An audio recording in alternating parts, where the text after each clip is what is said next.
ኤልሳዕ ይላል በነበሩ ሰዎች መካከል 12 ጥማድ አምዶ የሚያሰሙኝ መካከል አንዱ ነበር ይላል። ኤልያስ ግን መበለጠግ ይጥልበት በሬዎቹንም ማሳውንም እርሻውንም ቤተሰቡንም ተወውና ያለውን የሚመለከተውን ሁለቱን በሬ አርዶ አበላቸውና ወጣ ይላል። ለምን? ኤልያስ ላይ የነበረውን እግዚአብሔርን ግሎሪ አየ። እዛ ላይ የነበረበትን እግዚአብሔርን ጸጋ አየ። ስለዚህ እሱ ላይ ያለው የእግዚአብሔር መንፈስ ወደ ኤልሳዕ ሲመጣ ምን አይነት ተጽዕኖ እንደሚፈጥር ስለገባው ማለት። ሁለተኛ ነገሥት መጽሐፍ ምዕራፍ 2 ላይ ያለውን ቃል እንመለከታለን። ቁጥር 19 እንደርሳለን ሁላችንም። የከተማይቱም ሰዎች ኤልሳዕን ናሆ ጌታችን እንደምታይ የዚች ከተማ ኑሮ መልካም ነው፣ ውሃ ግን ክፉ ነው፣ ምድሪቱም ፍሬዋን ትጨነግፋለች አሉት።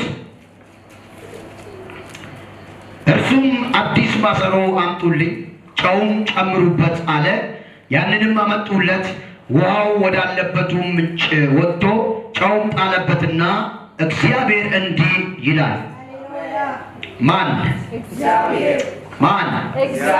እግዚአብሔር እንዲህ ይላል፣ ይህን ውሃ ፈውሼዋለሁ፣ ከዚህ በኋላ ሞትና ጭንገፋ አይሆንበትም አለ።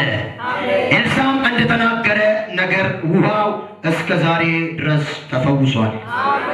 እስከ ዛሬ ድረስ ተፈውሷል። ኤልሳዕም እንደተናገረ እንደዛው ቃል ውሃው እስከ ዛሬ ድረስ ተፈውሷል። ከዚህ በላይ አሜን። እስከ ዛሬ ድረስ ምን ብሏል? ተፈውሷል። በኢየሱስ ስም ይሄ ቃል በእኛ ላይ ይሰራል። አጨብጭቡና ቁጭ በሉ።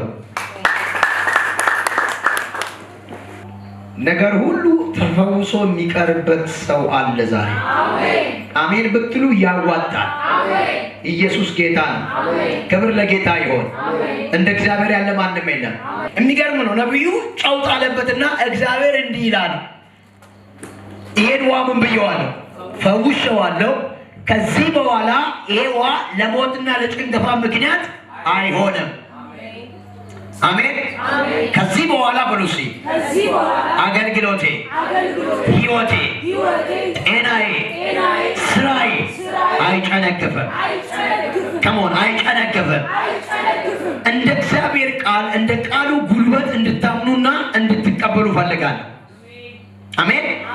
ስንት ነገር አይምሯችን ላይ አቀደን የት ይደርሳል ብለን ገምተን ተስፋ ያደረግነው ነገር ድንገት እጃችን ላይ ወድቆ ሲታይ፣ ድንገት መንገድ ላይ ሲቀር፣ ድንገት ሲጨነግፍ የምናየው ነገር ብዙ ነው።